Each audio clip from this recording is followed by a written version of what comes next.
fɛn wɛrɛ min bɛ yen n'a ka jugu ni jɔnya ye n'a fɔra i ma k'a fɔ k'i ye jɔn ye an bɛ jɛ ka fɛn fɛn kɛ sigidaw la e tɛ kɛ olu ɲama ye. C'est une réalité, l'esclavage existe bel et bien dans la région de Kayes. Mais jɔnya hakilila b'u la u b'a fɛ ka mɔgɔw wele ko jɔn u k'u yɛrɛ wele ko jɔn an tɛ wele jɔnna bilen an bɛ min fɔ Mali gouvernement ye.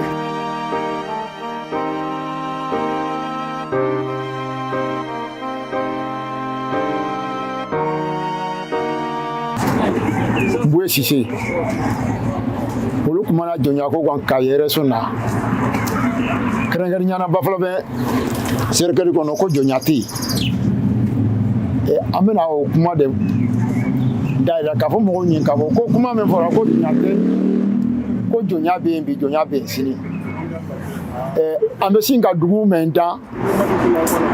a ka ca jɔnya kɛwale bɛ yɔrɔ min n'a ye kɔlɔlɔ lase mɔgɔw ma.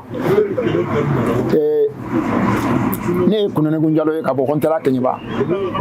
an ka mɔgɔ 5 de ye kaso kɛ k'u ko k'u bɛ réunion dama kɛ k'a b'u da la k'a fɔ k'u bɛ réunion kɛ ye mɔgɔ 5 bilala kaso la. N b'a fɛ ka démenti ka min fɔra CSP kan ka olu de démenti comme an b'a mɛn réseaux sociaux kan tuma bɛɛ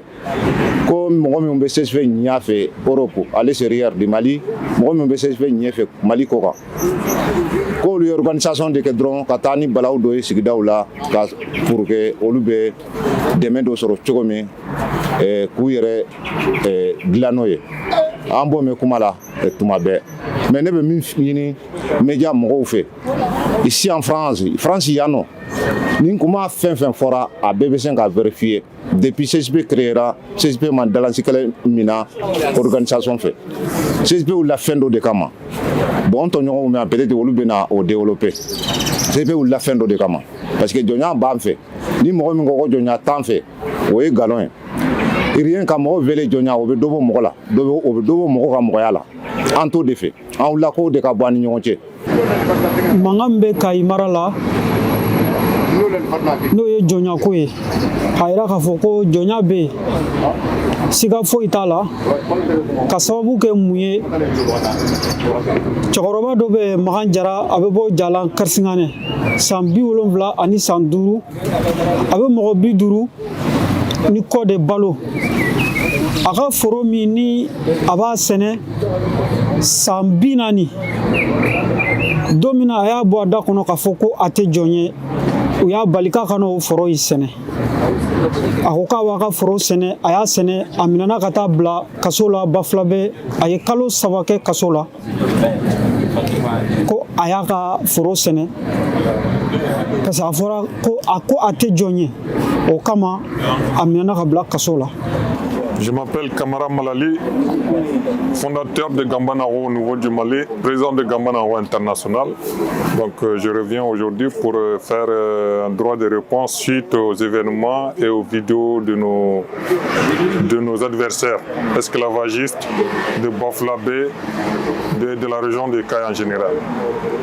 Donc concernant le phénomène de l'esclavage au Mali, à savoir est-ce que l'esclavage existe encore dans la région de Kayes ou pas, à Bafulabe, à Yelimane, à Djema, à Nyoro ou à Kayes, la question ne se pose plus. On a des vidéos, on a des photos, on a des preuves à l'appui. Actuellement, on a plus de 4000 déplacés à travers le Mali. Actuellement, on a plus de 10 morts à travers le Mali. Actuellement, on a plus de 800 chefs de famille qui sont privés de quitter leur terre. Actuellement, on a plus d'une centaine de blessés à travers la région de Kayes. Donc le phénomène de l'esclavage, ça existe ou ça n'existe pas. La question est terminée. Les autorités sont au courant, le gouvernement est au courant. Donc le ministre avait même fait un déplacement. Le ministre Ismaël Ouagui avait fait un déplacement à un moment pendant le mois d'octobre 2021 dans la région de Kayes, précisément dans le cercle de Nyoro, dans le cercle de Bafulabe et dans le cercle de Yelimane. Tout ça parce que c'est une réalité, l'esclavage existe bel et bien dans la région de Kayes. Sila dɔw bɛ yen nɔ minnu bɛ mɔgɔw bɔ ɲɔgɔn na k'a fɔ ko nin ye jɔn ye nin ye hɔrɔn ye bon an y'o hakilila ta waati min an ka mɔgɔbaw ye dalajɛli kɛ kɔntɛla sabusire o ye sigi k'a fɔ ko sisan ko hadamaden ni mɔgɔ sigilen bɛ sanji ba kɛmɛ jatew la n'a bɛ na ko dɔ kɛ a bɛ na o ko dɔ kɔnɔ a ko an k'a fɔ ɲɔgɔn fɛ bonya ni karama kɔnɔna na an ka o mɔgɔba ninnu bɛnkan siri waati min k'a fɔ bɛɛ k'i ko sagi bɛɛ ka taga i ka dugu kɔnɔ parce que bɛɛ bɔra dugu dɔ de kɔnɔ dugutigi de bɛ dugu kɔnɔ bɛɛ taara i ka dugutigi fɛ ka taga yira i ka dugutigi la ko laada dɔ b'an bolo yan nɔ n'a bɛ mɔgɔw yira k'a fɔ k'i ye jɔn ye an k'i jɛ an ka bɔ o kɔnɔna na donc an ye dalajɛli kɛ sababu se bi an bɛɛ na mɛn kan a bɛɛ k'i sagi ka taga f'i ka dugutigi ɲɛ k'a fɔ an bɔra laada jɔnyaw la olu ma tɛgɛlen ni ɲɔgɔn bɛɛ da dɔn o la ka ca mais hakilima bɛɛ b'a dɔn an bɛɛ ka sɔn ka de o bɛɛ b'o dɔn o kelen ma dugutigilankaw de fana ye ɲɔgɔn dalajɛ kɛ commune Gundara fɛ Kɔntɛla dugu 30 ni damadɔ o ye ɲɔgɔn dalajɛ kɛ yen nɔ k'i sigi k'a fɔ ko laada tɛ sin ka la wuli k'a sɔn olu ko laada tɛ sin ka la wuli jɔnya k'a tɛ sin ka dabila o jɔnya tɛ sin ka dabila mɔgɔ kɛra dugutigilankaw ka bɛnkan ye min kɔ o ye ɲamakalaw wele k'aw dun hakilita ye jumɛn ye jaliw numu b'o la jaliw b'o la garankɛ b'o la olu fana ko ni dugutigilankaw ko mais k'olu fana ko o de a tora sa minnu bɛ laada jɔnya kɔnɔ a tora olu de tora u ka fan fɛ sira a kɛra kɔtɛ fila ko ye san o kelima numu y'i ban an ka numuya baara kɛla jeliw dɔw bɛ yen nɔ olu y'i ban an ka jeliya jɔyɔrɔ t'a la ko hali sini dɔmɔgɔw bɛ yen nɔ u tɛ so wele ma parce que k'a ni so weleli man kan numuw bɛ yen nɔ hali sini olu t'an ka numuya baara kɛ mais alhamdulilayi minnu kɛra faamuyaba ye komi an ye faamuyali de ɲini ko bɛɛ ka kɛ kelen ye minnu kɛra faamuyali kɛbaga ye hali sini olu b'u nɔ la u b'an ka numuya baara kɛla jeliw bɛ yen nɔ olu b'an ka jeliya jɔyɔrɔ t'a la donc an ko alhamdulilayi fɛn wɛrɛ min bɛ yen n'a ka jugu ni jɔnya ye n'a fɔra i ma k'a fɔ k'i ye jɔn ye an bɛ jɛ ka fɛn fɛn kɛ sigidaw la e tɛ kɛ olu ɲama ye minnu bɛ k'a ɲama ye minnu b'u yɛrɛ ko olu ye sigida hɔrɔnw ye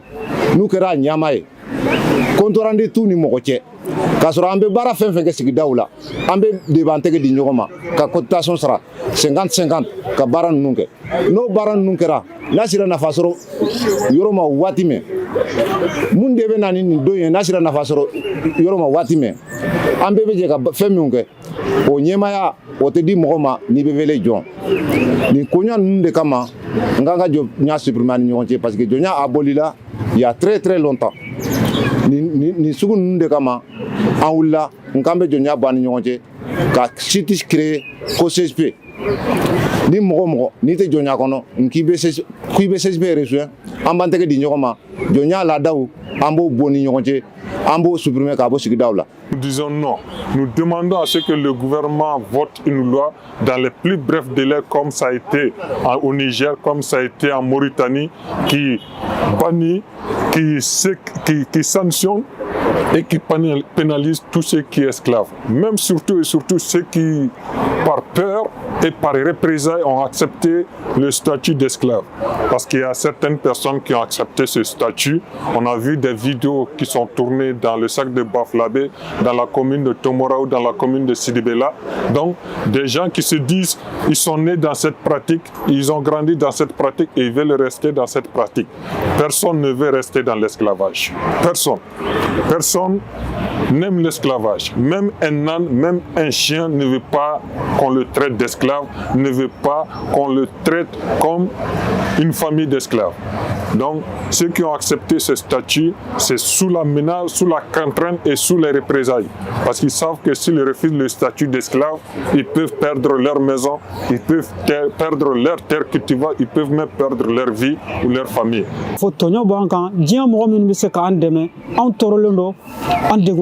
An tɛ se ka sɛnɛ kɛ an ka duguw la an tɛ se ka sɛnɛ kɛ an fa n'an mɔkɛw ye dugukolo min tigɛ k'an ka baara kɛ o la an tɛ se k'o si kɛ ka sababu kɛ ko jɔnya tɔgɔ bɛ fɔ an ma ni an wulila bi ko an t'o la o ko an ni dugu sigili man kan k'u b'an gɛn k'an bɔ dugu la ka dɔw bugɔ dɔw gɛnna diɲɛ tɔɔrɔ bɛɛ dara mɔgɔw kan o b'a yira k'a fɔ ko jɔnya in bɛ yen bi a bɛ yen sini an tɛna sɔn a ma tugun mɔgɔ tɛna an jagoya ka an bila la surtout an ni mɔgɔ minnu sigilen don o y'a yira k'a fɔ ko se b'olu ye ko wari b'olu kun u b'an minɛ k'an don kaso la mɔgɔ tɛ se ka foyi bɔ a la awɔ an ka mɔgɔ 3 de filɛ kaso la o ko in kama. Olu b'a fɛ ka mɔgɔ minɛ bi ka t'u bure ka foro la ka mɔgɔ minɛ ka taa bila ka so kɔnɔ olu dun tɛ sin k'o nɔ u dɛsɛr'o la o de la bi o bɛ k'a fɔ ko jɔnya baara tɛ yen mais jɔnya hakilila b'u la u b'a fɛ ka mɔgɔw wele ko jɔn u k'u yɛrɛ wele ko jɔn an tɛ wele jɔnna bilen an bɛ min fɔ Mali gouvernement ye a ka wuli k'i jɔ ka loi ta loi min bɛ kuma jɔnya ko kan loi min bɛ jɔnya kɛlɛ komi Mauritanie y'a kɛ cogo min komi Niger y'a kɛ cogo min an b'o loi dɔrɔn de makɔnɔ voilà n ka foli bɛ bɛɛ lajɛlen ye. Baara ninnu daminɛ ni sisan cɛ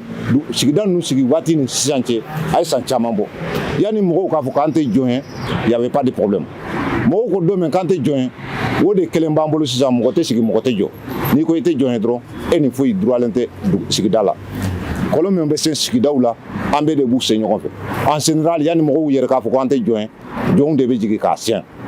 an balila olu bɛ ji ye an bɛ je ka baara fɛn fɛn kɛ a bɛ ɲɛmɔgɔya b'o de bolo an y'o de lajɛ diɲɛ b'a la ka taa ɲɛfɛ de donc il faudrait que an fana ka avancer donc jɔnya tɔgɔ a kɛ valeur